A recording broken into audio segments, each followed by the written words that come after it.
क्या आपने कभी स्टॉक मार्केट में पैसे लगाने के बारे में सोचा है, लेकिन ज्यादा नॉलेज ना होने के कारण आपने कभी रिस्क नहीं लिया। लेकिन अगर आपसे कहा जाए कि इन्वेस्टिंग की नॉलेज के बगैर भी आप अपने पैसे को इन्वेस्ट कर सकते हो, इसके साथ ही बहुत सारे पैसे भी कमा सकते हो, तो इन्वेस्टमेंट की सारी स्ट्रेटजी को जानने के लिए आपको इस बुक को अवश्य पढ़ना चाहिए। द इंटेलिजेंट इन्वेस्टर बुक को दुनिया के जितने भी बड़े बड़े और बेहतरीन इन्वेस्टर हैं, उन सभी ने इसको जरूर पढ़ा है। यहाँ तक कि वॉरेन बफेट ने अपनी सक्सेस का सारा क्रेडिट इस बुक को दिया है। इसको इन्वेस्टिंग की दुनिया में बाइबल ऑफ इन्वेस्टिंग भी कहा जाता है, यानी कि एक तरह का इन्वेस्टिंग से संबंधित महान ग्रंथ। द इंटेलिजेंट इन्वेस्टर के इस बुक को बेंजामिन ग्राहम ने लिखा है। इसको सबसे पहले 1949 में पब्लिश किया गया था। ग्राहम एक अमेरिकन इकोनॉमिक्स और प्रोफेसर इन्वेस्टर थे। ग्राहम को ही वैल्यू इन्वेस्टिंग का पिता कहा जाता है। वॉरेन बफेट जो कि बहुत फेमस इन्वेस्टर हैं, वह ग्राहम को अपनी जिंदगी में पिता के बाद दूसरा सबसे प्रभावशाली व्यक्ति बताते हैं। इससे आपको पता चलेगा कि बहुत कम मेहनत और क्षमता के साथ भी एक बेहतरीन रिजल्ट पाया जा सकता है।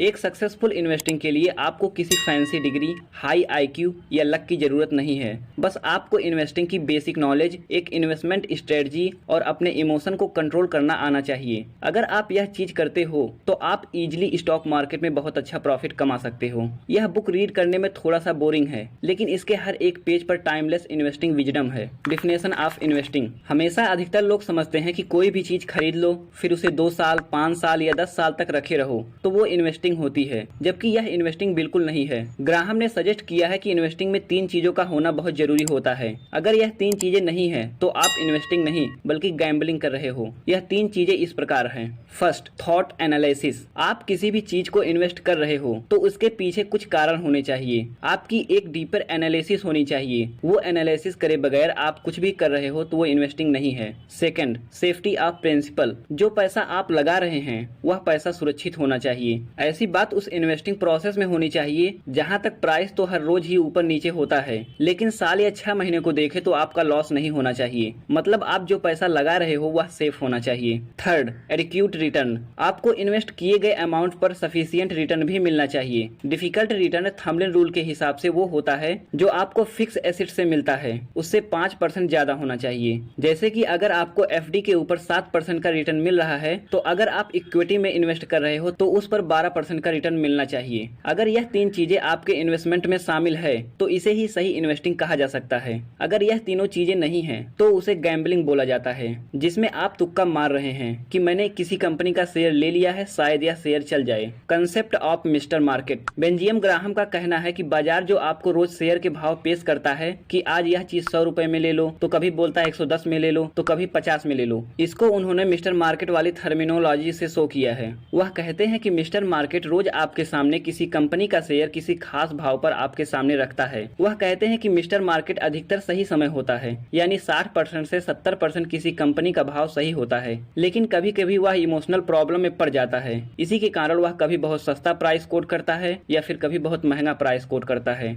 यहीं पर आपको सही डिसीजन लेना है। अगर आपने सही डिसीजन लिया तो आपको उसके बढ़िया रिजल्ट मिलेंगे, जहां आपने गलती की तो उसके खराब रिजल्ट मिलेंगे। ग्राहम का सजेशन है कि जब मिस्टर मार्केट बहुत पेसिमिस्टिक हो तो आपको खरीदना चाहिए, और जब मिस्टर मार्केट बहुत ऑप्टिमिस्ट हो तो आपको नहीं खरीदना चाहिए, तब आप बेचिए। यानी जब मार्केट में बहुत ज्यादा गिरावट हो तो आपको खरीदना चाहिए, वहीं जब मार्केट में बहुत ज्यादा तेजी हो तो आपको बेचना चाहिए। Margin of safety. Margin of safety ने इन्वेस्टर की जिंदगी बदल दी। इन्वेस्टिंग को एक प्रोफेशनल रूप इसी कॉन्सेप्ट ने दिया है। हम में से सभी लोग अपनी एनालिसिस में कुछ ना कुछ गलती कर सकते हैं। हो सकता है हमारा एनालिसिस सही हो, लेकिन इकोनॉमिक इन्वायरमेंटल बदल जाए, जिसकी वजह से हमें लॉस हो सकता है। कई रीजन हो सकते हैं जिसके कारण आप जो उम्मीद कर रहे हो वह सही ना हो। इसीलिए जरूरी है कि आप पहले से ही सेफ्टी लेकर चलें। जैसे मान लेते हैं कि आप एक इंजीनियर हो, आपको एक ब्रिज बनाने का काम दिया गया है जिसकी 10,000 पाउंड की कैपेसिटी हो, तो आप क्या 10,000 पाउंड कैपेसिटी वाली ही पुल बनाएंगे? अगर आपने एग्जैक्टली 10,000 पाउंड का ही पुल बना दिया, फिर अगर उस पर 11,000 पाउंड वाला ट्रक निकला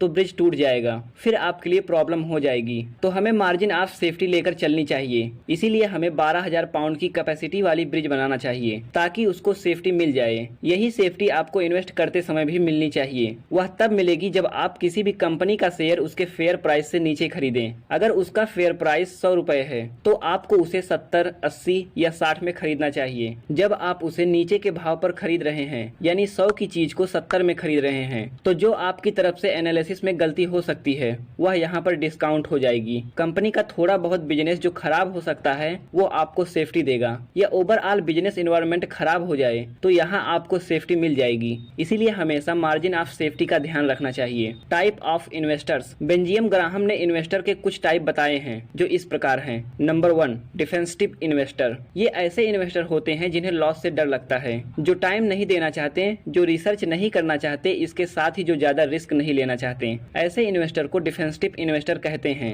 यह इन्वेस्टर ऑटोपोलिट टाइप के नेचर के होते हैं। वह ऐसा पोर्टफोलियो बनाना चाहते हैं जिसमें वह ऐसे शेयर को रख दें जिसमें ज्यादा सोचने विचारने की जरूरत ना पड़े। ये लोग ऐसे कंपनियों में निवेश करना चाहते हैं जिसे रेगुलर ट्रैक करने की जरूरत ना पड़े। यह इन्वेस्टर ज्यादा इमोशनल होते हैं। यह फियर, ग्रीड जैसी चीजों से ज्यादा डरते हैं। इन्हें एवरेज रिटर्न ही प्राप्त होता है। Number 2, enterprising investor. यह वह इन्वेस्टर होते हैं जो रिस्क लेना चाहते हैं, जो मेहनत करना चाहते हैं, जो रिसर्च के लिए टाइम दे सकते हैं। ऐसे इन्वेस्टर को खुद पर काफी भरोसा होता है। उसे लगता है कि वह अच्छी रिसर्च कर रहा है, वह खुद पर कॉन्फिडेंट रहता है। ग्राहम कहते हैं कि अगर लॉन्ग टर्म की बात करें तो ऐसे इन्वेस्टर्स ज्यादा रिटर्न बनाते हैं। इन इन्वेस्टर को एवरेज से ज्यादा रिटर्न मिलता है। Number 3, hybrid investor. इंटरप्राइजिंग और डिफेंसिव इन्वेस्टर के बीच एक और इन्वेस्टर भी हो सकता है जिसे हम हाइब्रिड इन्वेस्टर कहते हैं। यह वह लोग होते हैं जो डिफेंसिव के साथ इंटरप्राइजिंग भी होते हैं। यह दरअसल उन कैटेगरी के लोग होते हैं जो रिसर्च में टाइम खर्च करना नहीं चाहते हैं, या फिर इनको रिसर्च करने की नॉलेज ही नहीं होती।